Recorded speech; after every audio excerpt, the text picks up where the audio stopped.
وعلی آلہ و اصحابہ و اولیاء امتہ اجمعین برحمتک یا ارحم الراحمین۔ حضور سرور عالم شفیع اعظم رحمت عالم نور مجسم صلی اللہ تعالی علیہ وآلہ وسلم کے ارشاد اقدس کا مفہوم ہے، جو روزانہ 1000 مرتبہ درود شریف پڑھے وہ دنیا میں کسی کا محتاج نہیں رہے گا۔ احباب ذی وقار، یہ ایک بہت بڑی گارنٹی ہے جو اللہ کے حبیب کریم علیہ الصلاۃ والتسلیم نے عطا فرمائی، اور ہر مسلمان کا اس بات پر یقین کامل ہونا چاہیے۔ اب رہ گئی بات 1000 مرتبہ درود شریف پڑھنے کا جو عدد ہے اس کی تکمیل۔ درود شریف کے مختلف صیغے ہیں اور مختلف ناموں سے درود شریف معروف ہیں۔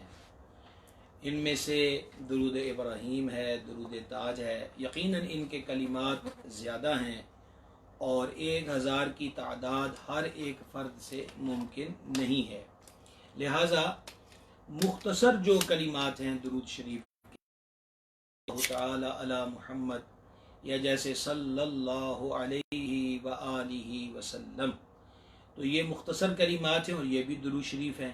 تو 1000 مرتبہ درود شریف پڑھنے کی جو تعداد ہے مختصر کلمات والے درود شریف سے ایک دن میں آسان ہو سکتا ہے، لہٰذا کوشش کر کے آقا کریم علیہ الصلاۃ والسلام کی ذات پاک پر زیادہ سے زیادہ درود و سلام کے جو نذرانے ہیں وہ ہم سب کو پیش کرتے رہنا چاہیے۔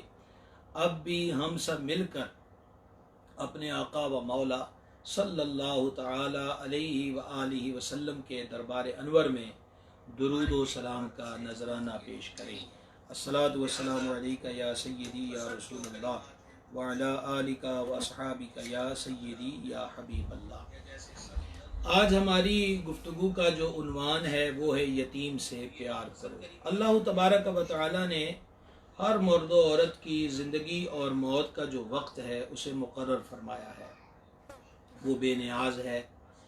یتیم تنہا کو کہا جاتا ہے، اور حضرت مفتی محمد احمد یارخا صاحب نعیمی رحمۃ اللہ علیہ لکھتے ہیں کہ جانوروں میں جو مادہ جو ہوتی ہے جیسے بکری ہے، گائے ہے، اونٹنی ہے، وہ فوت ہو جائے تو اس کے بچے کو یتیم کہا جائے گا، کیونکہ اس کی پرورش کا تعلق جو ہے وہ ماں کے دودھ کے ساتھ ہوتا ہے۔ اور مردوں کے اندر جس نابالغ بچی یا بچے کا والد فوت ہو جائے اس کو یتیم کہا جاتا ہے۔ اور پھر مزید وہ فرماتے ہیں کہ سمندر کی تہوں سے سیپی نکلتی ہے، اس سیپی کے اندر 2 موتی ہوتے ہیں، جس سیپی کے اندر ایک موتی نکلے اس موتی کو در یتیم کہتے ہیں۔ در کا مطلب ہوتا ہے موتی۔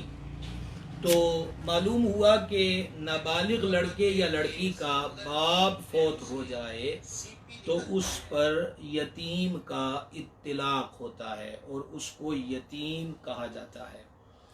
ہمارے دین میں یتیم کے متعلقہ بڑی تاکید بیان ہوئی، اس سے حسن سلوک، اس کی خدمت، اس کی پرورش، اس کی نگہبانی، اس کے بود و باش اور اس کی خوراک و لباس کا جو خیال رکھنے کی بہت زیادہ ترغیب بھی دی گئی، نمبر 1۔ نمبر 2، یتیم کی پرورش و کفالت پر بہت زیادہ اجر و ثواب کی بشارتیں سنائی گئیں۔ نمبر 3، جو یتیم کے حق کو مارتا ہے، یتیم کا مال کھاتا ہے، اس کے بارے میں بڑی وعیدیں جو ہیں وہ قرآن و حدیث کے اندر بیان ہوئی ہیں۔ ایک بات انسان کو سمجھ لینی چاہیے کہ یتیم کے بارے میں قرآن حکیم میں ہمارے مالک جل شانہ نے بار بار تاکید فرمائی۔ یہ پہلا سپارہ ہے سورہ بقرہ، اور سورہ بقرہ کی آیت نمبر 83 ہے۔ اللہ تبارک و تعالی ارشاد فرماتا ہے وَإِذْ أَخَذْنَا مِيثَاقَ بَنِي إِسْرَائِيلَ، اور جب ہم نے بنی اسرائیل سے وعدہ لیا، لا تعبدون الا اللہ، کہ اللہ کے سوا کسی کو نہ پوجو، وبالوالدین احسانا، اور ماں باپ کے ساتھ بھلائی کرو، وذی القربى، رشتہ داروں کے ساتھ، والیتامی، اور یہاں یتیموں کا ذکر فرمایا کہ یتیموں کے ساتھ بھی بھلائی کرو، والمساکین، اور مسکینوں کے ساتھ۔ ہم یہیں پر اس آیت مبارکہ پہ رک رہے ہیں۔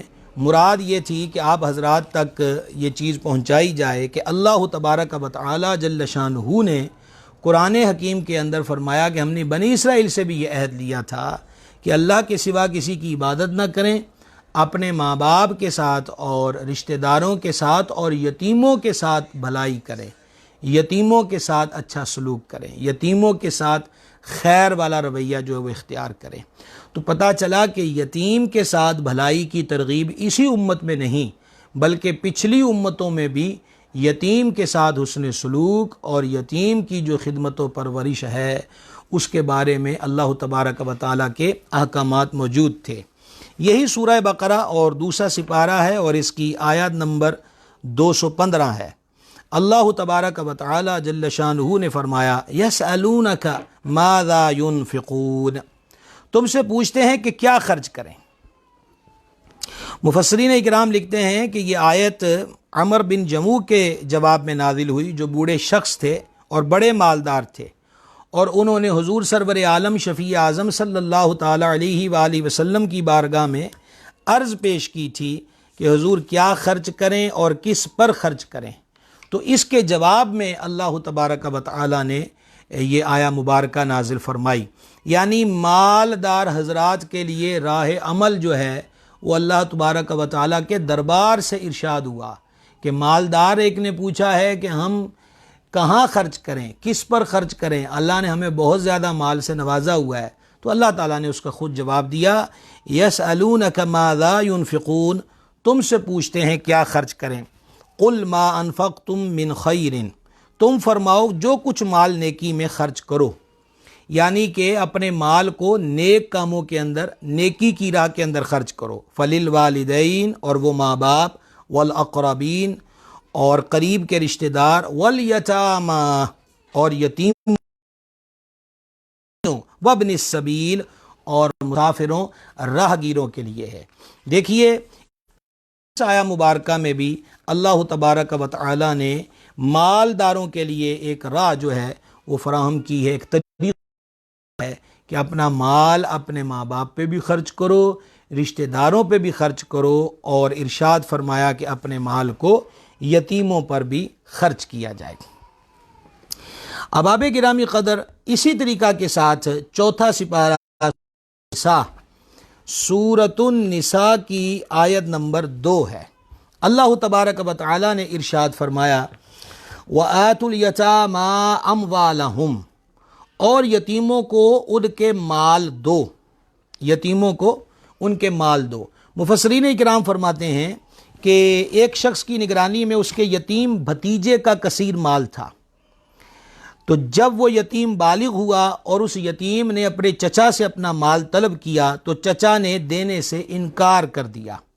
اس پر یہ آیت مبارکہ نازل ہوئی اور اللہ تبارک و تعالی نے فرمایا وَآتُوا الْيَتَامَىٰ أَمْوَالَهُمْ، اور یتیموں کو ان کا مال دو، وَلَا تَتَبَدَّلُوا الْخَبِيثَ بِالطَّيِّبِ، اور ستھرے کے بدلے گندا نہ لو، یعنی کہ ستھرے کے بدلے میں گندا نہ لو سے مراد یعنی اپنا جو حلال مال ہے وہ لو، یتیم کا مال تم پر حرام ہے، اس کو ہرگز اپنے کھاتے میں داخل کرنے کی کوشش نہ کرو۔ وَلَا تَأْكُلُوا أَمْوَالَهُمْ إِلَىٰ أَمْوَالِكُمْ، اور ان کے مال اپنے مالوں میں ملا کر نہ کھا جاؤ۔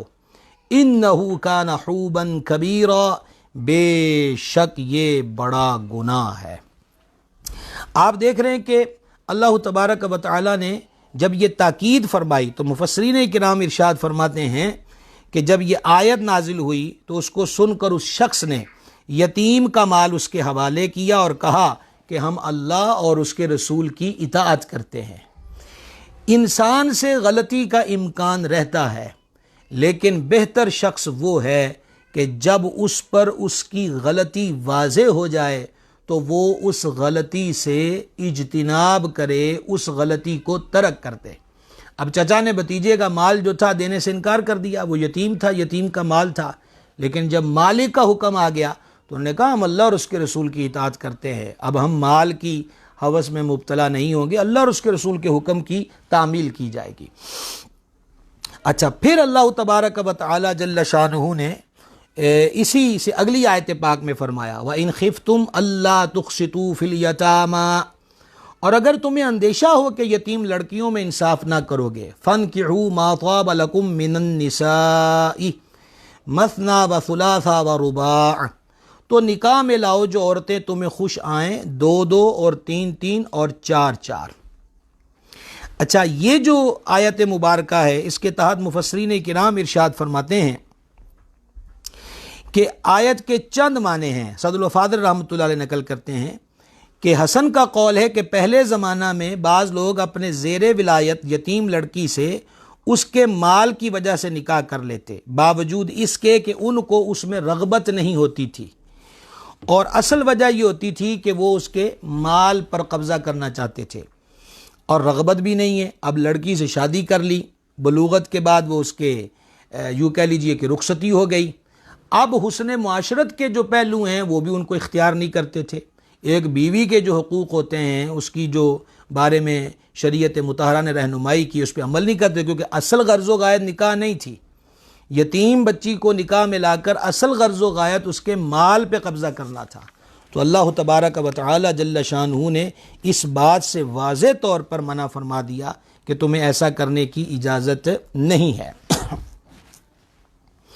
اچھا، پھر اسی میں یہ سورۃ النساء میں بہت سارے مقامات پر یتیم کے بارے میں اللہ تبارک و تعالی نے یہ نکاح کے جو معاملات ہیں اس کے اندر بھی نابالغ جو مطلب چونکہ یہ نابالغ ہوتا ہے اس کے بارے میں اس کے کھانے کے معاملے کے اندر بھی واضح طور پہ فرمایا کہ اس معاملے کے اندر ہرگز زیادتی نہ کرو۔ اچھا، پھر اسی سورہ مبارک کی آیت نمبر 10 کے اندر اللہ تعالیٰ نے ارشاد فرمایا، بڑے غور کے ساتھ سنیے گا، ان الذین یأکلون اموال الیتامی، اور وہ جو یتیموں کا مال ناحق کھاتے ہیں،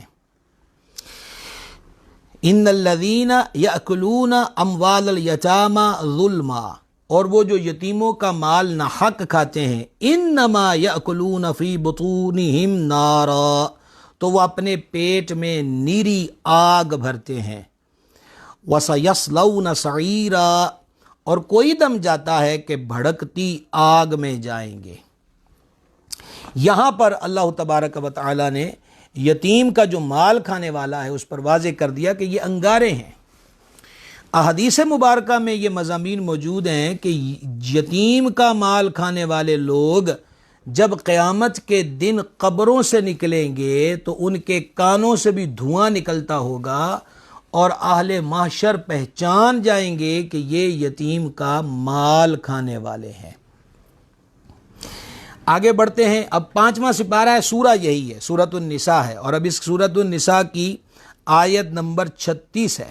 اللہ تبارک و تعالی نے ارشاد فرمایا، وَاعْبُدُوا اللَّهَ وَلَا تُشْرِكُوا بِهِ شَيْئًا، اور اللہ کی بندگی کرو اور اس کے ساتھ کسی کو شریک نہ ٹھہراؤ، وَبِالْوَالِدَيْنِ إِحْسَانًا، ماں باپ سے بھلائی کرو، وَبِذِي الْقُرْبَى، اور رشتہ داروں سے بھلائی کرو، وَالْيَتَامَى، اور یتیموں سے بھلائی کرو، وَالْمَسَاكِينَ، اور محتاجوں سے، ذِي الْقُرْبَى، اور پاس کے ہمسائے، وَالْجَارِ الْجُنُوبِ وَالصَّاحِبِ بِالْجَنبِ وَابْنِ السَّبِيلِ، اور دور کے ہمسائے سے اور کروڑ کے ساتھی سے اور راہگیر کے ساتھ، وَمَا مَلَكَتْ أَيْمَانُكُمْ، اور اپنے باندی اور غلام کے ساتھ، إِنَّ اللَّهَ لَا يُحِبُّ مَنْ كَانَ مُخْتَالًا فَخُورًا، بے شک اللہ تبارک و تعالیٰ کو پسند نہیں آتا کوئی اترانے والا اور بڑائی جتانے والا۔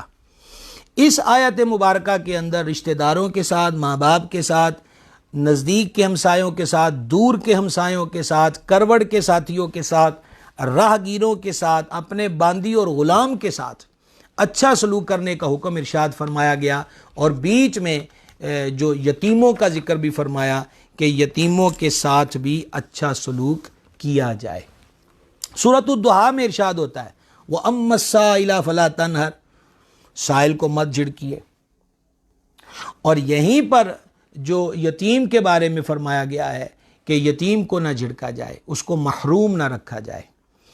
ہم اب احادیث مبارکہ کا رخ کرتے ہیں کہ جہاں اللہ تبارک و تعالیٰ کے پیارے حبیب کریم صلی اللہ تعالیٰ علیہ وآلہ وسلم نے یتیموں کے ساتھ اچھا سلوک کرنے کا حکم ارشاد۔ پہلی حدیث پاک سماعت کیجئے۔ حضور جان نور صلی اللہ تعالی علیہ وآلہ وسلم ارشاد فرماتے ہیں، مفہوم حدیث آپ کی خدمت میں پیش کر رہا ہوں۔ فرمایا بہترین گھر وہ ہے جس گھر میں یتیم کے ساتھ اچھا سلوک کیا جائے، اور فرمایا بدتر یعنی برا گھر وہ ہے کہ جس گھر کے اندر یتیم سے برا سلوک اختیار کیا جائے۔ ہمارے ہاں تو مکان کا حجم، اس کی خوبصورتی، اس کی تزئین و آرائش اور اس کے اندر تمام تر سہولیات کا موجود ہونا، یہی مکان کی بہتری اور خوبصورتی کی علامت ہے۔ اللہ کے حبیب علیہ الصلوۃ والسلام نے مزید واضح کر دیا کہ وہ گھر بہتر گھر ہے کہ جس گھر میں یتیم ہو اور اس یتیم کے ساتھ اچھا سلوک کیا جائے، چاہے وہ محل کیوں نہ بنا ہو، لیکن یتیم کے ساتھ ناروا سلوک اختیار کیا جاتا ہو تو آقا کریم علیہ الصلوۃ والتسلیم نے فرمایا وہ گھر بدتر ہے۔ ایک حدیث پاک مزید سماعت فرمائیے، یہ ابو داؤد شریف کے اندر حدیث پاک ہے۔ حضرت سیدنا عوف بن مالک اشجعی رضی اللہ تعالیٰ عنہ نے اس کو روایت کیا۔ نبی مکرم صلی اللہ تعالیٰ علیہ وآلہ وسلم نے فرمایا کہ میں اور وہ عورت جس کے رخسارے میلے ہیں۔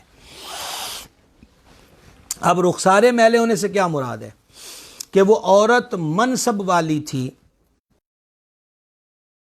اس نے یتیموں کی خدمت کی، اس لیے اس کو رخسارے میلوں والی فرمایا گیا۔ ارشاد فرمایا میں اپنی ذات پاک کا ذکر کیا، اور وہ عورت کہ جس کے رخسارے میلے ہیں، دونوں جنت میں اس طرح ہوں گے، یعنی جس طرح سرکار علیہ السلام نے شہادت والی انگلی اور ساتھ والی انگلی کو آس پاس قریب کر کے فرمایا کہ جس طرح یہ دو انگلیاں پاس پاس ہیں، میں اور وہ بیوہ عورت جو یتیم بچوں کی پرورش کرتی ہے۔ اباب ذی وقار حضرت شعیع علی نبینا الکریم و علیہ الصلاۃ والتسلیم پر اللہ تبارک و تعالی نے وحی نازل کی، اور اس کے اندر اللہ جل شانہ نے اپنے پیارے حبیب صلی اللہ تعالی علیہ وآلہ وسلم کی جلوہ گری کا ذکر فرمایا، حضور کے اوصاف کو بیان فرمایا کہ ان کی جائے ولادت مکۃ المکرمہ ہوگی اور ان کی جائے ہجرت مدینہ المنورہ۔ اور جس طرح لوگ بازاروں میں شور و غل کرتے ہیں اے شعیع میرا محبوب علیہ الصلاۃ والسلام ایسی بات سے پاک ہوگا۔ اور پھر حضور اقدس علیہ السلام کی صفات بیان کرتے ہوئے اس وحی میں اللہ تبارک و تعالی نے ارشاد فرمایا کہ گونگے ان کی برکت سے بولیں گے، اندھے ان کے فیض سے دیکھیں گے، اور جن دلوں پر غلاف چڑھ گئے میرے محبوب کی نگاہ کی برکت سے دلوں کے غلاف، دلوں کے پردے اتر جائیں گے۔ امام عاشقاں مجدد دوران شاہ امام احمد رضا قادری رحمۃ اللہ علیہ کہتے ہیں سب چمک والے اجلوں میں چمکا کیے، اندھے شیشوں میں چمکا ہمارا نبی علیہ الصلوۃ والسلام۔ اور پھر اس وحی کے اندر اللہ تبارک و تعالی نے ارشاد فرمایا، یہ بات غور سے سنیے گا، اسی لیے میں نے اس روایت کو آپ کے سامنے ذکر کیا کہ اے شعیع علیہ السلام جب میرا محبوب علیہ الصلوۃ والسلام کسی بیوہ عورت کی گود میں یتیم بچے کو دیکھے گا تو میرے محبوب علیہ الصلوۃ والسلام کو بڑا دکھ ہوگا۔ اللہ غنی حمید۔ آپ دیکھیں کہ صدیوں پہلے حضور علیہ الصلوۃ والسلام کی ولادت شریف، حضور کی جلوہ گری، حضور کی آمد کے تذکرے پچھلی کتابوں میں صحیفوں میں موجود ہیں، اور ان اوصاف میں ایک وصف یہ بھی بیان ہو رہا ہے کہ میرا محبوب اتنا نرم دل ہے، میرا محبوب اتنا سراپا رحمت ہے کہ کسی بیوہ عورت کی گود میں جب یتیم بچے کو دیکھیں گے تو میرے محبوب علیہ الصلوۃ والسلام کو بڑا دکھ ہوگا۔ بڑا دکھ ہوگا سے ایک روایت مزید سماعت کیجئے گا۔ حضرت سرکار سیدنا جعفر طیار رضی اللہ تعالی عنہ جنگ موتا میں شہید ہوئے۔ حضرت جعفر طیار کے شہزادے حضرت سیدنا عبداللہ رضی اللہ تعالی عنہ فرماتے ہیں نور پر نور صلی اللہ تعالی علیہ وآلہ وسلم ہمارے گھر تشریف لائے ہماری والدہ ماجدہ سے تعزیت کے لیے۔ میری والدہ ماجدہ نے حضور سراپا رحمت صلی اللہ تعالی علیہ وسلم کی بارگاہ میں عرض کی آقا جعفر شہید ہو گئے اور حضور ان کے بچے یتیم ہو گئے۔ سیدنا عبداللہ بن جعفر رضی اللہ تعالی عنہما فرماتے ہیں میری والدہ کے یہ دردناک جملے سن کر محبوب خدا علیہ تحیۃ و ثنا نے ارشاد فرمایا میرے ہوتے ہوئے ان کی یتیمی کی فکر کرتی ہے، میں دنیا میں بھی ان کا والی و کارساز ہوں اور میں آخرت میں بھی ان کا والی و کارساز ہوں۔ یہ ہے سرکار کریم علیہ الصلاۃ والتسلیم کی یتیموں پر عطاؤں کی کیفیت۔ ہر ایک پر حضور کے کرم کی برکھا برستی ہے، ہر ایک پر حضور کی عنایات اور نوازشات ہیں۔ آج ہم زندہ ہیں، ہمیں مل رہا ہے، اللہ کا کرم ہے، ہم پر سلامت ہیں، ہم یہ سب حضور کا فیض ہے، حضور کی نسبت کی بہاریں ہیں۔ تو گویا یہ جو فرمان تھا میرے ہوتے ہوئے ان کی یتیمی کی فکر کرتی ہے، فکر نہ کر، میں دنیا میں بھی ان کا والی و کارساز ہوں اور میں آخرت میں بھی ان کا والی و کارساز ہوں۔ یہ سرکار علیہ السلام کا عمل مبارک ہم غلاموں کے لیے عمل کا طریقہ ہے کہ اپنے عزیز رشتہ داروں میں، قرب و جوار کے لوگوں میں اگر بچے اور بچیاں داغ یتیمی کا شکار ہو جائیں تو ان کی ماؤں کو شرعی حدود میں رہتے ہوئے تسلی فراہم کی جائے کہ تمہیں فکر کی ضرورت نہیں ہے، ہم ان کی پرورش کی کوشش کریں گے، ان کی کفالت کی ذمہ داری ہم اپنے سر پہ لیں گے۔ ایک حدیث شریف مزید سماعت فرمائیے، اللہ اکبر کبیرہ، یہ صحیح بخاری میں ہے، سیدنا سہل بن سعد رضی اللہ تعالی عنہ اس کو روایت کرتے ہیں۔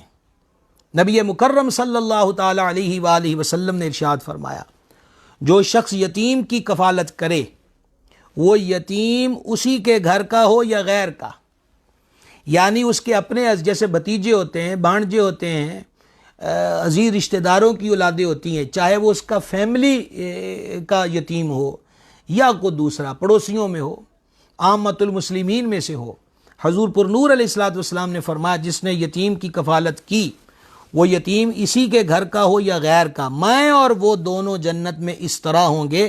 حضور علیہ الصلوۃ والسلام نے کلمہ اور اس کے ساتھ والی انگلی سے اشارہ کیا اور دونوں انگلیوں کے درمیان تھوڑا سا فاصلہ رکھا کہ قیامت والے دن میں اور وہ اس طرح ہوں گے۔ اللہ اکبر کبیرہ، کتنی بڑی نعمت ہے۔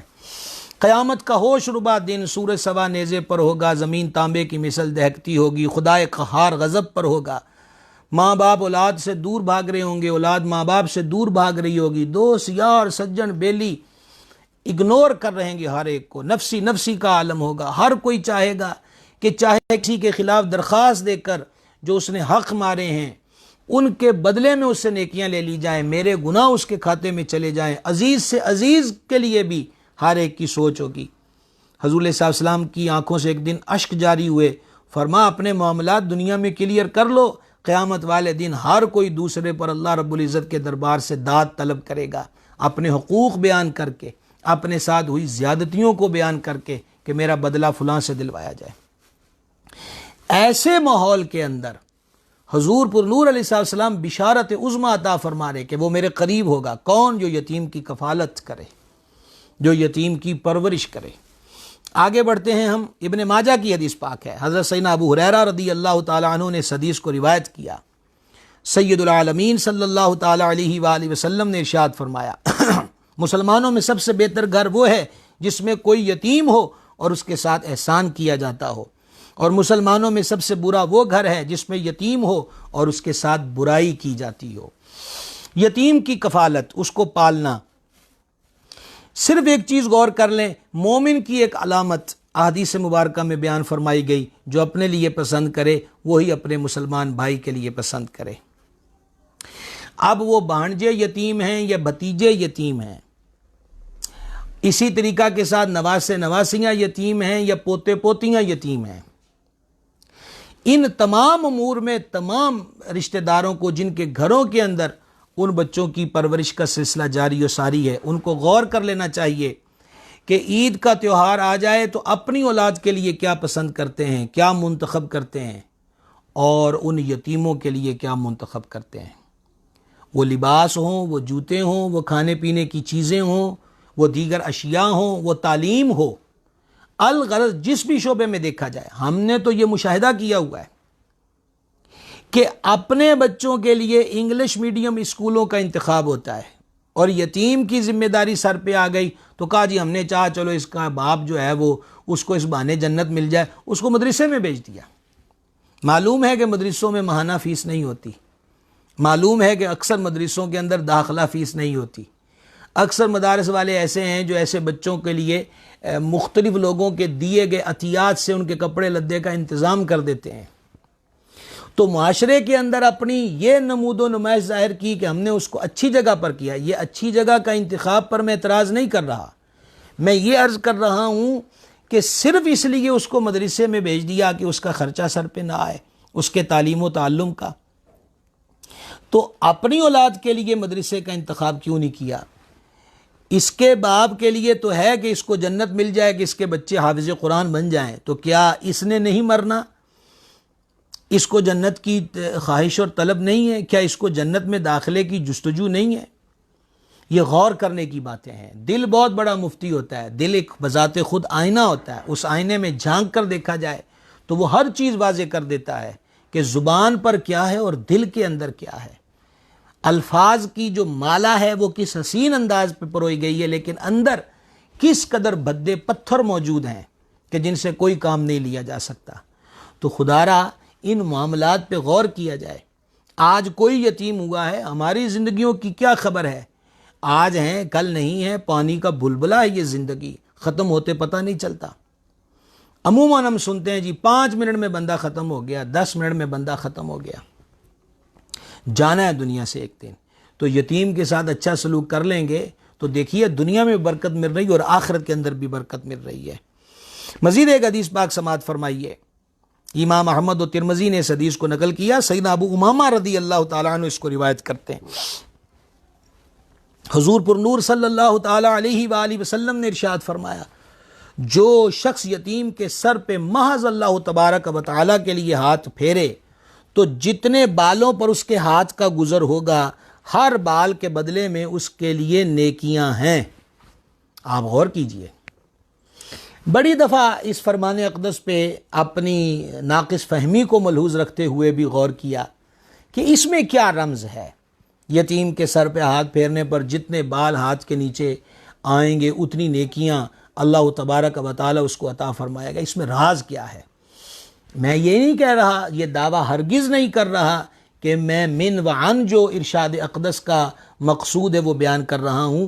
میں ایک کوتاہ فہمی کا اعتراف کرتے ہوئے ایک حکمت سمجھ میں آتی ہے کہ بچوں کو عادت پڑی ہوتی ہے کہ ان کا باپ جب گھر میں آتا ہے تو بچوں کو سینے سے لگاتا ہے، اس کے سر پہ شفقت سے ہاتھ پھیرتا ہے. بچے اس لمس کے عادی ہو چکے ہوتے ہیں، اور جب باپ کا سہارا دنیا سے رخصت ہو جاتا ہے اور منو من مٹی تلے اندھیر کوٹھڑی میں چلا جاتا ہے تو اب اس پیار اور شفقت سے انہیں سینے سے لگانے والا اور اس کے سر پہ ہاتھ پھیرنے والا کوئی نظر نہیں آتا. ایسے میں رحمت عالم علیہ السلام اس کے رشتہ داروں کو بیدار کر رہے ہیں، عامت المسلمین کو شعور بخش رہے ہیں، ان کو بیدار کر رہے ہیں. اٹھو اٹھو بڑھو آگے، ایسے بچوں کو بھی سینے سے لگاؤ، ان کے سروں پہ دست شفقت پھیرو. معلوم ہے کہ دنیا میں کوئی بھی کوئی عمل کرتا ہے تو وہ اپنی غرض کو سامنے رکھتا ہے، اس میں شک کوئی نہیں ہے. کہا چلو تمہیں اجر و ثواب دے دیں گے، اس کے سر پہ دست شفقت پھیرو، جتنے بال آئیں گے تمہارے ہاتھ کے نیچے میں اللہ تبارک و تعالی جل شانہ تمہیں اس کے بدلے میں اتنی نیکیاں عطا فرمائے گا. مزید ارشاد فرمایا حضور پر نور علیہ الصلوۃ والسلام نے، اور جو شخص یتیم لڑکی یا یتیم لڑکے پر احسان کرے میں اور وہ جنت میں، پھر 2 انگلیوں کو ملا کر فرمایا اس طرح ہوں گے. یہ بار بار بشارت دی جا رہی ہے. جس کو حضور کا قرب قیامت کا دن نصیب ہو جائے. اعلیٰ حضرت عظیم البرکت مناجات میں اللہ کے دربار میں عرض کرتے ہیں، یا الہی گرمی محشر سے جب بھڑکے بدن، دامن محبوب کی ٹھنڈی ہوا کا ساتھ ہو. یا الہی جب زبانیں باہر آئیں پیاس سے، صاحب کوثر شہ جود و عطا کا ساتھ ہو. تو گرمی محشر میں جب بدن بھڑکنے لگ جائیں گے اور اسے محبوب کے دامن کرم کی ہوا کا جھونکا مل جائے تو امام احمد رضا یہ بتا رہے ہیں کہ وہ جو وجود کی آگ اور تپش ہے وہ دامن محبوب کے ٹھنڈے مست جھونکے کی برکت سے تبرید میں تبدیل ہو جائے گی، ٹھنڈک میں بدل جائے گی. اس بندے کا حال کیا ہوگا جو قیامت کے دن کھڑا ہی حضور پر نور علیہ الصلوۃ والسلام کے ساتھ ہوگا. محبوب خدا کے وجود اقدس کا قرب جس کو نصیب ہوگا، حضور کے وجود انور کی نزدیکی جس کو نصیب ہوگی، اس کا عالم کیا ہوگا. اور یہ کیسے مل رہا ہے؟ سودا مہنگا نہیں ہے. اگر کوئی بندہ غور کرے، فما یتیم کی کفالت کرو، ایسا تم کرو گے تو قیامت کے دن تمہیں ہماری ذات پاک کا وجود پر نور کا قرب جو ہے وہ قیامت والے دن تمہیں نصیب ہوگا۔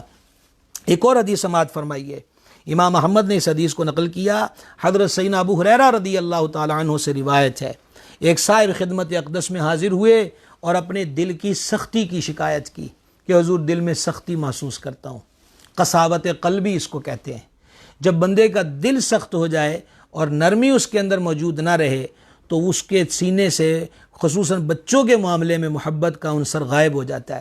صحیح بخاری کتاب الادب کے اندر حدیث شریف ہے، ایک بندے نے حضور صلی اللہ علیہ وسلم سے کہا آپ بچوں سے اتنا پیار کرتے ہیں، کیونکہ حضور پر نور علیہ السلام امامین کریمین سیدین سعدین سبتین نیرین قمرین منورین رضی اللہ تعالیٰ عنہما جنتی جوانوں کے سردار، حضور نے جنہیں اپنا پھول فرمایا، حضور جن کو چوما بھی کرتے اور سونگھا بھی کرتے، تو کہا کہ آپ بچوں سے اتنا پیار کرتے ہیں، میری اتنی اولادیں ہیں لیکن میں نے کبھی بچوں سے اس طرح پیار نہیں کیا۔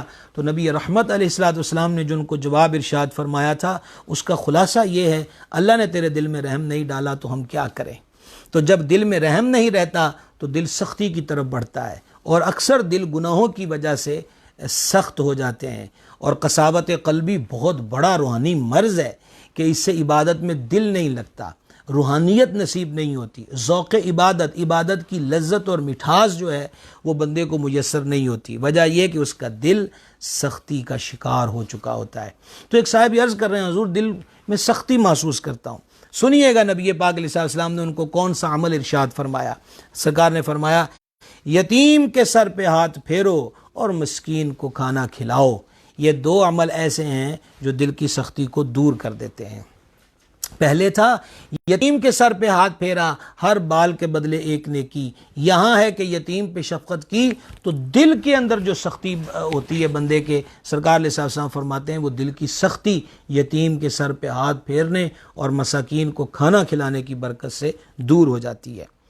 ایک اور حدیث شریف سماعت کیجیے، امام طبرانی نے اس کو اوسط میں نقل کیا، سیدنا عبداللہ ابن عباس رضی اللہ تعالی عنہما نے اس کو روایت کیا، حضور پر نور صلی اللہ تعالی علیہ وآلہ وسلم نے فرمایا کہ لڑکا یتیم ہو تو اس کے سر پہ ہاتھ پھیرنے میں آگے کو لائے، اور بچے کا باپ ہو تو ہاتھ پھیرنے میں گردن کی طرف سے لے جائے، یعنی یتیم کے سر پہ پیشانی کی طرف سے ہاتھ جو ہے اس کو پیچھے کرے۔ یہ یعنی سرکار علیہ السلام نے طریقہ کار بھی بتا دیا کہ یتیم کے ساتھ یہ جو حسن سلوک ہے اور اس کے سر پہ جو ہاتھ پھیرنا ہے، اس کا جو عمل ہے، اس کا جو طریقہ ہے، وہ بھی نبی رحمت صلی اللہ علیہ وسلم نے بیان فرما دیا۔ وہ لوگ جو یتیموں کے مال کو ہڑپ کر جاتے ہیں، ان کی جائیدادوں پر جعلی کاغذات بنا کے قبضے جماتے ہیں، ان کو حق وراثت سے محروم رکھتے ہیں، ایسے لوگوں کے لیے حضرت مولانا روم رحمۃ اللہ علیہ کی ایک بڑی کمال کی بات ہے۔ مولانا روم علیہ رحمت نے مثنوی شریف کے اندر فرمایا کہ یہ جو وراثت کا مال ہوتا ہے یہ با وفا نہیں ہوتا۔ مولانا روم فرماتے ہیں اگر اس کے اندر وفا ہوتی تو بتاؤ یہ پہلے کے پاس کیوں نہ رہتا، اس کو چھوڑ کر تمہارے پاس کیوں آ گیا ہے؟ گویا کہ یہ ایک چین چل رہی ہے، پہلے وہ زمین کسی کے پاس تھی، وہ فوت ہوا تو اس کے بچے کے پاس آ گئی، وہ فوت ہوا تو آگے وہ رسا میں چلی گئی، وہ فوت ہو گیا تو آگے وہ رسا میں چلی گئی۔ گویا کہ ایک ٹرین کا ڈبہ ہے یا ایک بس اسٹاپ سے چلنے والی گاڑی ہے کہ گاڑی اسی طرز پہ چل رہی ہے، ٹرین اسی طرز پہ چل رہی ہے، بس اس میں بیٹھنے والے مسافر بدل رہے ہیں، اپنے اپنے اسٹیشن پہ باری باری اتر رہے ہیں۔ تو مال جو ہے وراثت کا، مولانا روم علیہ رحمت نے لکھا کہ اس میں وفا نہیں ہوتی، یہ ان کا ایک بڑا صوفیانہ رنگ ہے، بڑی کمال کی بات انہوں نے سمجھائی ہے۔ تو کتنا ظلم کرتے ہیں وہ لوگ، بجائے اس کے کہ یتیم کی کفالت کریں، بجائے اس کے کہ ان کی خدمت کریں، ان کی خوراک کا، ان کے لباس کا، ان کی تعلیم کا بندوبست کریں، وہ تو اور نظریں لگا کر بیٹھے ہوئے ہیں، اور اللہ فرما رہا ہے وہ اپنے پیٹ میں آگ بھر رہے ہیں، اور ان قریب وہ جان جائیں گے جب بھڑکتی ہوئی آگ کے اندر ایسے لوگوں کو ڈالا جائے گا، کیا رہ جائے گا پلے؟ کچھ بھی نہیں ہے۔ تو ایک طرف ہمارے پاس یہ اللہ اس کے رسول نے واضح فرما دیا جل جلالہ علیہ الصلوۃ والسلام کہ یتیم کا مال کھاؤ گے تو پھر آگ ہی آگ ہے، اور دوسری طرف ہے یتیم کی کفالت کرو گے، یتیم کی پرورش کرو گے تو حضور پر نور علیہ الصلوۃ والسلام فرما رہے ہیں کہ وہ اور میں قیامت کے دن اکٹھے ہوں گے، اور دو بے مثل انگلیوں کو ملا کر حضور اقدس علیہ السلام نے واضح فرما دیا۔ اب اپنے بس میں ہے، اپنے اختیار میں ہے کہ کیا کیا جاتا ہے۔ جیسا کہ ماہ رمضان المبارک مزید گزرے گا تو عید کی تیاریاں شروع ہو جائیں گی، تو دیکھیے مثال کے طور پہ 4 بچے ہیں کسی کے، تو وہ اپنے بچوں کے لیے کپڑے، جوتے، سب چیزیں جو عید کی تیاریاں ہوتی ہیں وہ کریں گے۔ اگر 5 ہوتے تو سوال ہے کہ کیا وہ ایک بچے کو اگنور کر دیتے؟ ہرگز نہیں۔ تو پتہ چلا کہ بچے 3 ہوں یا 4 ہوں یا 5 ہوں، 4 ہیں تو ان کا انتظام بھی کرے گا، 3 ہے تو ان کو بھی کپڑا لدہ لے کے دے گا، 5 ہے تو تب بھی کرے گا۔ تو جب اپنی اولاد کے لیے 4 سے 5 کی بڑھوتی عدد کی ہو جائے تو وہ یہ سب کچھ کرے گا۔ تو میرے بھائیوں، اگر ایک پیکیج اس کے اندر یتیم بچے کا رکھ لیا جائے، وہ اپنے عزیزوں میں ہو، اپنے محلے داروں میں ہو، وہ اپنے شہر کے اندر ہو، تو اپنی اولاد پہ خرچ کرنا بھی گناہ نہیں ہے۔ ہم نے جو ہمارا عنوان تھا صلہ رحمی کا، اس کے اندر سارا بیان کیا کہ اپنی اولاد پہ خرچ کرنے پہ بھی اجر و ثواب ہے، لیکن یتیم پر جب خرچ کریں گے تو وہاں لالچ کوئی نہیں ہوگا، وہاں پر یہ ہوگا کہ بندہ ماذ رضا الہی کے لیے، اللہ تبارک و تعالیٰ کی رضا کو پانے کے لیے ایسا کرے گا۔ اسی طریقہ کے ساتھ اپنی فیملی کے مان لیجئے کہ 7 یا 8 ممبر ہیں، اب صبح دوپہر شام یا صبح شام کھانے کا انتظام تو ہوگا۔ ایسا تو نہیں ہوتا کہ 2 افراد کو گھر میں مائنس کر دیا جائے کہ آج ان کو روٹی نہیں دی جائے گی، اور اگر ان میں بڑھوتی ہو جائے مہمانوں کی صورت میں تو پھر مزید اس کے لیے کھانا جو ہے وہ تیار کیا جائے گا۔ تو جب اپنے گھر کے اندر موجود افراد کے لیے وہ کم ہو یا زیادہ کھانے کا انتظام ہم نے کرنا ہی ہوتا ہے، اور اللہ تعالیٰ روزی دیتا ہی ہے، بس خلوص نیت کی ضرورت ہے۔ مان لیجئے کہ کسی یتیم بچے یا بچی کی صورت میں ہمارے گھر کے ممبران میں سے 2 کا اضافہ ہو چکا ہے، اور اس پکے ہوئے کھانے میں سے آپ اس کا حصہ بھی نکال سکتے ہیں۔ بعض حضرات جو جن کی ماہانہ تنخواہیں مقرر ہوتی ہیں، وہ سیلری کے ملنے پر پورے ماہ کا جو راشن ہے وہ گھر کے اندر لایا کرتے ہیں۔ یہاں بھی وہی سوال میں آپ حضرات کے سامنے رکھنا چاہتا ہوں کہ اگر افراد 8 ہیں تو ان کے مطابق ایک مہینے کے اندر جتنا خرچ اخراجات ہوں گے، مطلب وہ چینی ہے، وہ گھی ہے، وہ دالیں ہیں، وہ چاول ہے، وغیرہ وغیرہ وغیرہ، 6 ہیں تو تب بھی وہ لائے گا، 8 ہیں تو تب بھی لائے گا، ہاں تھوڑا فرق کر لے گا۔ 10 افراد ہوں گے تو ماہانہ راشن میں ان کے اعتبار سے مزید اضافہ ہو جائے گا۔ تو اگر وہ 2 یا 1 دیا جائے کہ وہ بھی ہمارا فیملی ممبر ہے، اور اس کے لیے بھی ایک پیکج، صرف یہی نہیں ہے کہ ماہ رمضان میں خیر خیرات کا سلسلہ ہی کے ضمن میں ہو، یہ 12 ماہ کا معاملہ ہے۔ تو اس طرز پر کریں گے تو انشاءاللہ تعالی مزید خیر و برکت ہوگی۔ ایک تھوڑی سی جو توجہ ہے وہ بندے کو بڑے عروج پر لے جاتی ہے۔ فقہ حنفی کے بہت بڑے امام حضرت سرکار سیدنا امام قاضی ابو یوسف رحمۃ اللہ تعالی علیہ، یہ یتیم بچے تھے، اور والدہ ماجدہ نے ان کو حالت یتیمی میں ایک دھوبی کے ہاں ملازم رکھوا دیا۔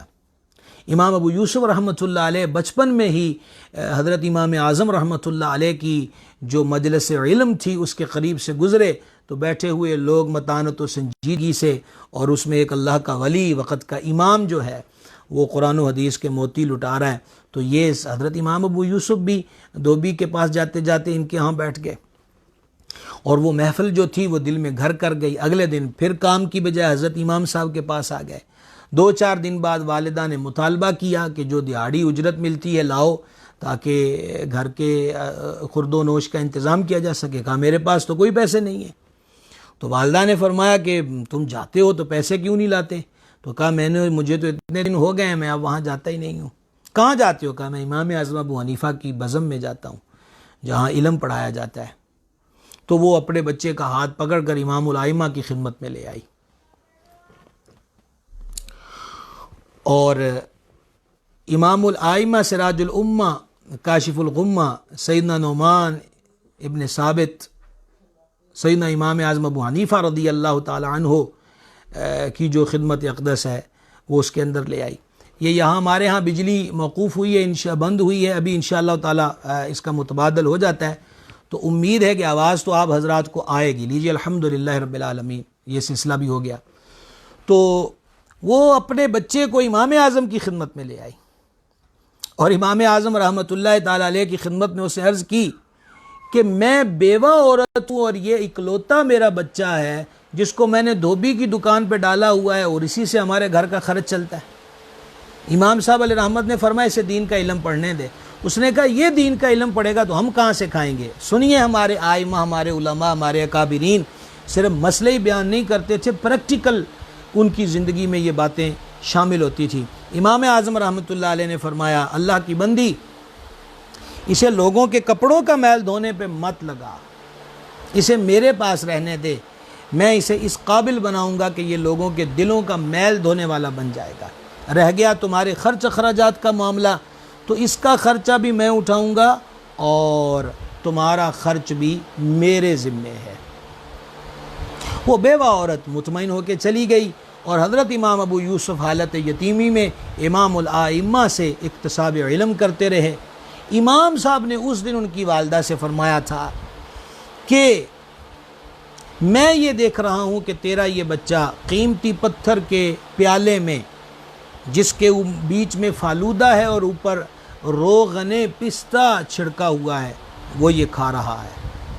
یہ جس ڈش کا امام صاحب نے سویٹ ڈش کا ذکر کیا یہ عموماً بادشاہوں کے محلات میں تیار ہوتی تھی۔ اس وقت یہ بات سمجھ میں نہیں آتی تھی۔ بالآخر یہ ایک یتیم بچہ امام اعظم کی تربیت اور امام اعظم سے اکتساب علم کی برکت سے ایک دن وہ ہوا کہ علم کے اس عروج پر پہنچے کہ حاکم وقت کی طرف سے ان کو چیف جسٹس مقرر کر دیا گیا، قاضی مقرر کیا گیا، چیف جسٹس۔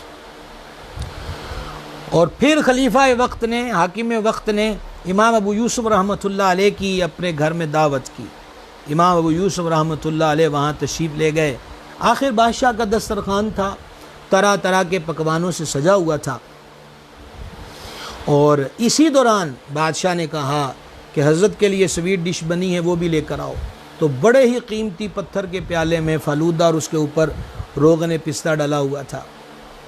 تو بادشاہ نے ساتھ مزید اس بات کو ایڈ کیا اور اس نے کہا حضرت یہ ہمارے ہاں بھی کبھی کبھی تیار ہوتی ہے، یہ بڑا اس کے لیے اہتمام کرنا ہوتا ہے، آج اسپیشل ہم نے یہ ڈش آپ کے لیے تیار کی ہے۔ یہ جملے سننے تھے امام ابو یوسف رو پڑے۔ بادشاہ حیران ہوا کہ حضرت آپ رو رہے ہیں؟ کہا ایک دن میری ماں نے میری یتیمی کا رونا روتے ہوئے امام صاحب سے کہا تھا، تو امام صاحب نے ہماری کفالت کی ذمہ داری لے لی تھی اور امام صاحب نے فرمایا تھا کہ میں اس کو قیمتی پتھر کے پیالے میں یہ ڈش کھاتا دیکھ رہا ہوں، اور مجھے رونا اس لیے آیا ہے کہ امام اعظم کی نظر کتنی عظیم نظر تھی اور اللہ نے وسعت نظری بخشی تھی کہ جو عمل آج اس محل کی چھت کے نیچے ہونا ہے امام صاحب کی نگاہ اس کو دیکھ رہی تھی۔ لہٰذا امراء کے لیے بالخصوص ایسا ہے کہ بڑے موقع ہیں ان کے لیے۔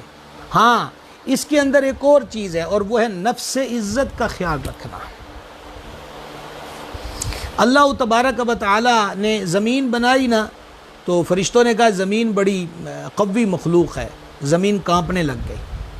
اللہ جل شانہ نے پہاڑوں کی میخیں ٹھونک دی اس میں کہ جس سے زمین کو قرار آ گیا۔ ملائکہ کہنے لگے کہ یہ جو پہاڑ ہیں یہ زیادہ قوی مخلوق ہے۔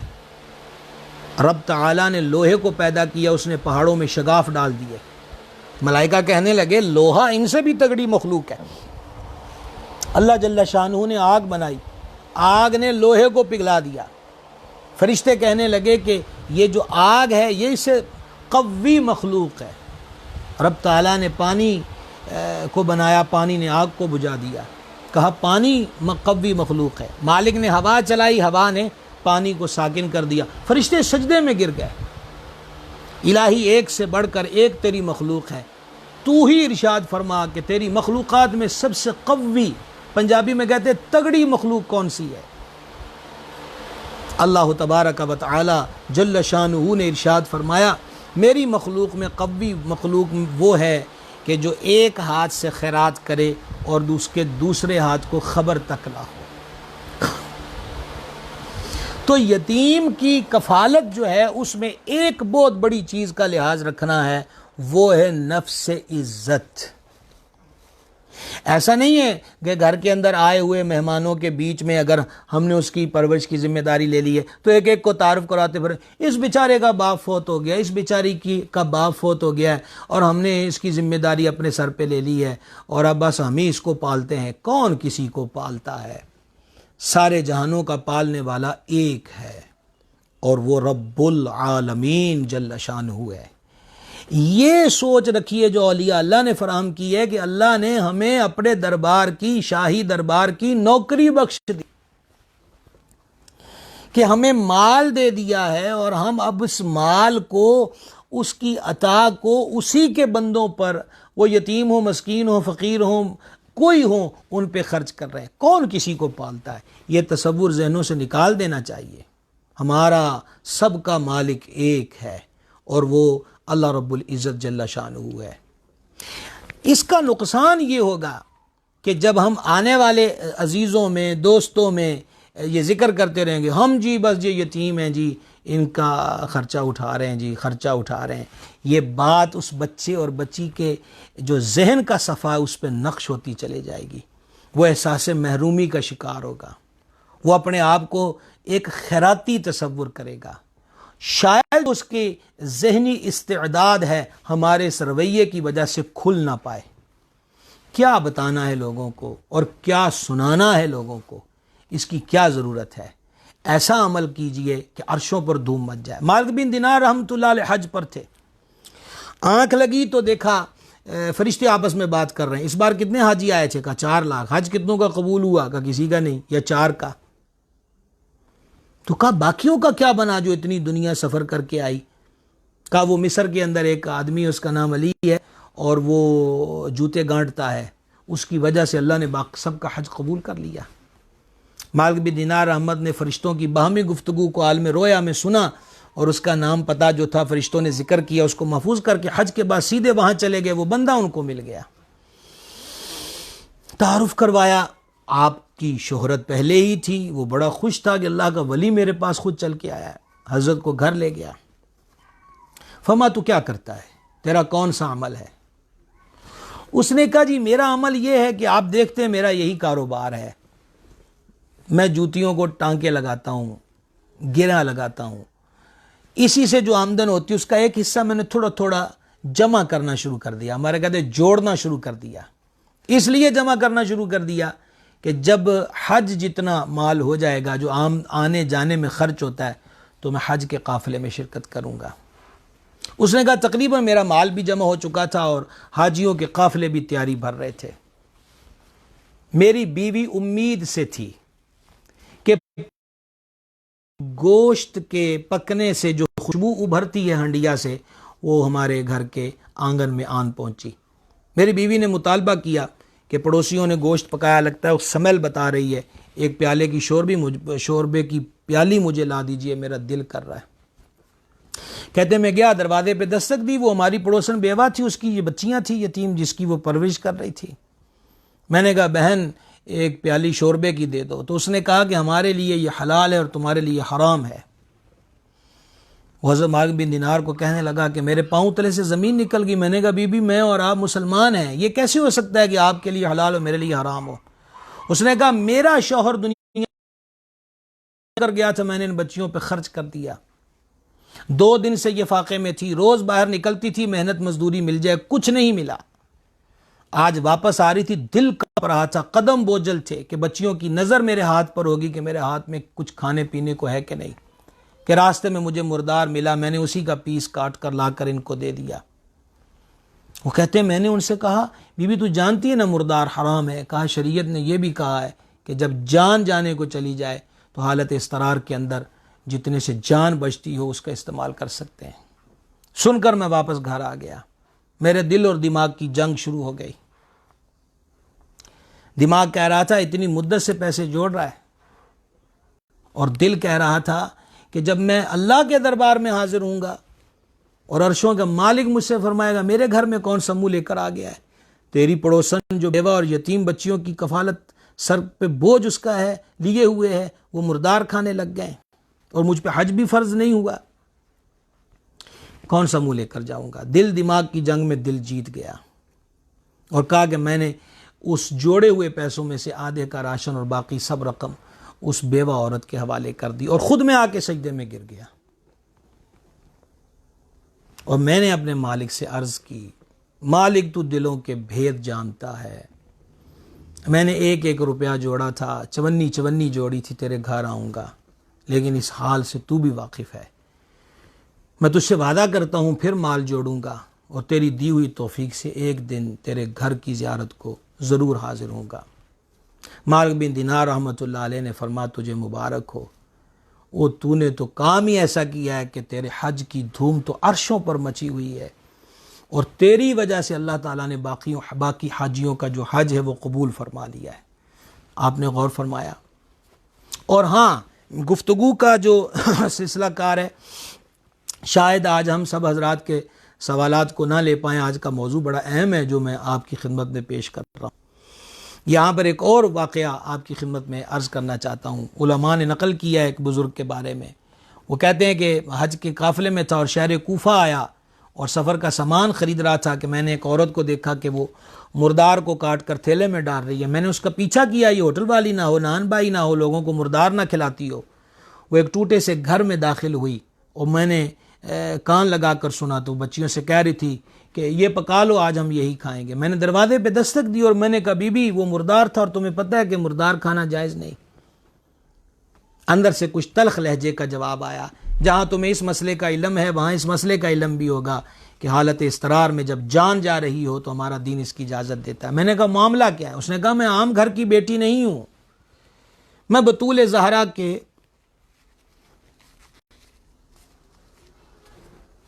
گلشن کی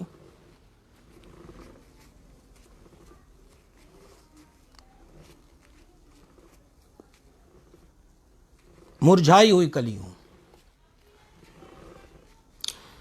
میرے شوہر کا سایہ سر سے اٹھ گیا, یتیم بچیوں کی کفالت مجھ پر ہے, بہت جگہوں پہ کام ڈھونڈا کہیں نہیں ملا, کس سے مانگیں؟ یہ نوبت آ گئی ہے. بچیوں کو 2-3 دن سے فاقہ ہے, روز کہتی ہوں تمہارے لیے کچھ لاؤں گی, آج یہ حالت ہے. وہ بزرگ فرماتے ہیں کہ میں اپنی قیام گاہ پہ آ گیا. وہی معاملہ ہوا جو مصر کے اس جوتیوں کو ٹانکے لگانے والے سے ہوا ہے کہ اب تو قافلے میں آ چکے ہیں, گھر والوں سے رخصت ہو کے آ چکے ہیں. دل نے کہا حضور کے روزے پہ جائے گا تو کیا جواب دے گا؟ کس منہ سے سنہری جالیوں پر حاضر ہو کے صلاۃ والسلام نظر کرے گا؟ محبوب خدا کے گھر کی بیٹیاں بھوک اور مفلسی کا شکار ہیں, کیسے جواب دے گا؟ دل کے مفتی نے تصدیق کی مہر لگائی اور میں نے اپنے حج کے پیسے سے راشن خریدا اور باقی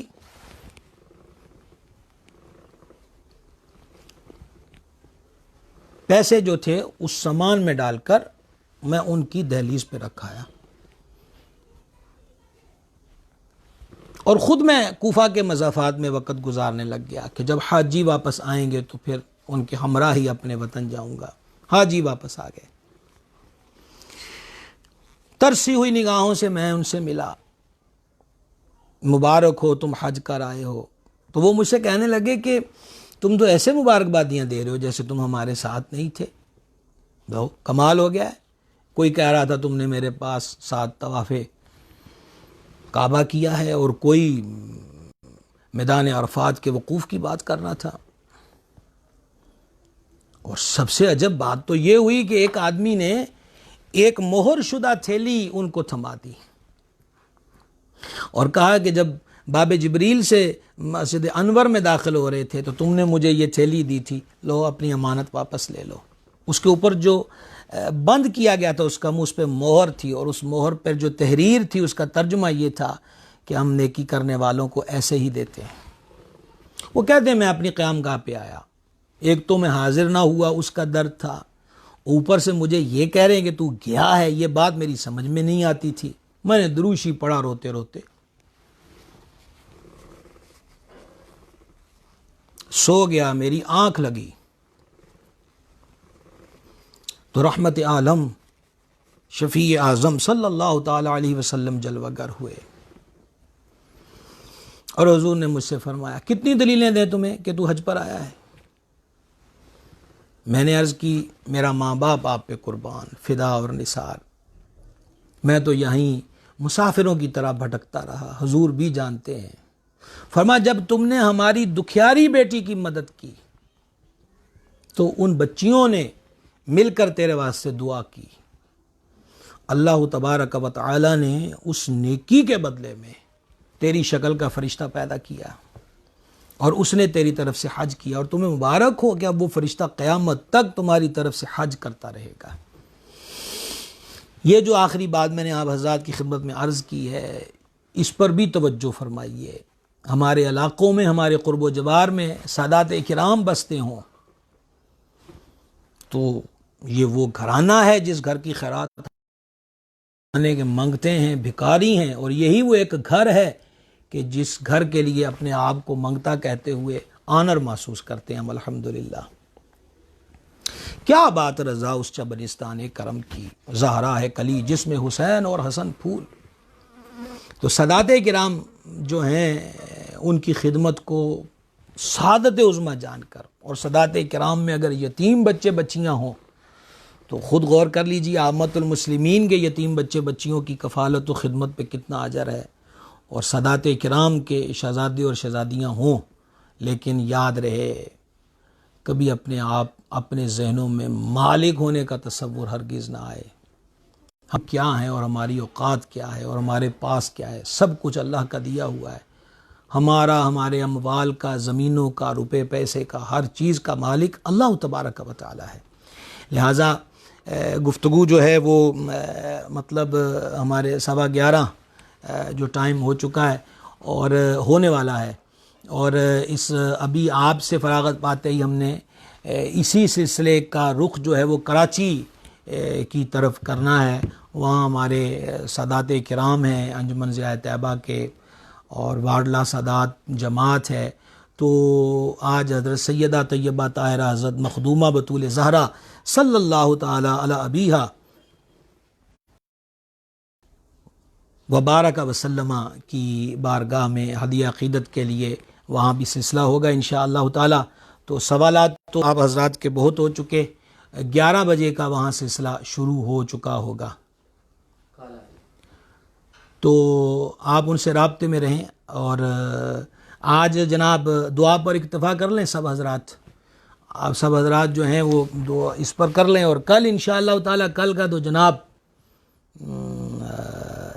جناب انشاءاللہ ہمارا جو موضوع ہے وہ حضرت سیداتنا مخدومہ عالیہ حضرت بطول زہرا رضی اللہ تعالی عنہ وصلی اللہ تعالی علی ابیہا و علیہا وبارک وسلم کی بارگاہ میں انشاءاللہ خراج عقیدت پیش کریں گے، مخدومہ کی سیرت پاک جو ہے وہ بیان کریں گے۔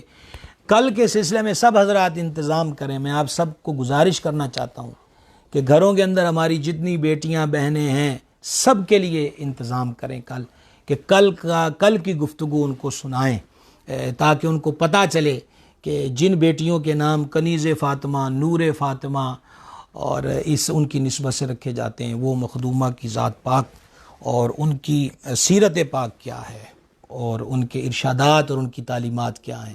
کل انشاءاللہ ہم سب اس موضوع پر بات کریں گے انشاءاللہ تعالی۔ بہت سارے حضرات ہیں جناب، آپ سب کا شکریہ، آپ سب حضرات کی محبتوں کا شکریہ۔ اللہ تعالیٰ آپ سب کو خوش و خرم رکھے، جزائے خیر عطا فرمائے۔ سوالات میرے پاس آ گئے تو کل بے شک ہم 10 منٹ زیادہ کر لیں گے، کل بھی جو نئے سوال آئیں گے اور آج کے بھی آئیں گے انشاءاللہ ہم ان کے جوابات جو ہیں وہ آپ کی خدمت میں پیش کریں گے انشاءاللہ تعالی۔ صلی اللہ تعالی علی النبی الامی و آلہ صلی اللہ تعالی علیہ وسلم، صلاۃ و سلام علیک یا سیدی یا رسول اللہ۔ میرے مالک اپنے محبوب کا صدقہ ہمارے گناہوں کو معاف فرما، خطاؤں سے درگزر فرما، نیک کاموں کی توفیق دے، برے کاموں سے محفوظ رکھ۔ یا رب العالمین ہمارے ماں باپ پہ رحمت فرما، تمام مسلمان مردوں تمام مسلمان عورتوں کی بخشش فرما، بیماروں کو شفا دے دے، بے قراروں کو قرار دے دے، بے روزگاروں کو روزگار دے دے، بے اولادوں کو نیک اولاد دے دے، مقروضوں کو قرضوں سے نجات دے دے۔ میرے مالک اپنے محبوب کا صدقہ جن گھروں میں یتیم بچے ہیں، خزانہ غیب سے ان کی پرورش و کفالت کرنے والوں کو وافر عطا فرما، وافر عطا فرما، کرم فرما، رحمت فرما۔ ہمیں، ہماری اولادوں کو، ساری مسلم امہ کو مولا غیروں کی محتاجگی سے محفوظ رکھ، محفوظ اور مامون رکھ، اپنی جناب سے، اپنی بارگاہ سے دین و دنیا اور آخرت کی خیر سلامتیاں ہم سب کو عطا فرما۔